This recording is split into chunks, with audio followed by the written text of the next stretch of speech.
Babëzia për të glabëruar gjithmonë më shumë tokë publike dhe për të ngritur resorte dhe hotele duket se nuk po pengon oligarkët që t'i futen me kokë dhe liçenit të Ohrit, i cili është pjesë e UNESCO si trashëgimi natyrore.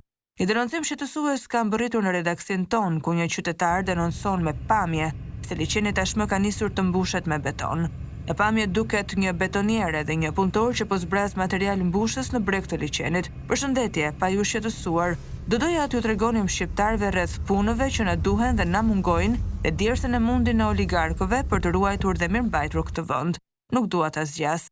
Liçeni i Ohrit, 22 mars 2025, ora 9:30. I lutem anonim, shkruan qytetari. Liçeni i Ohrit rrezikon statusin e njohur nga UNESCO për një sër faktorësh, nga ndërtimet e palishme të zhvillimit urban, te ndotja e ujrave për shkak të derdhjes në të ujrave të zeza dhe mbetjeve urbane ose industriale që dëmtojnë biodiversitetin. Nëse nuk merren masa urgjente, UNESCO mund ta heqë liçenin e Ohrit nga lista e trashëgimisë botërore, duke hequr mbrojtjen ndërkombëtare dhe rëndësinë e tij kulturore dhe natyrore.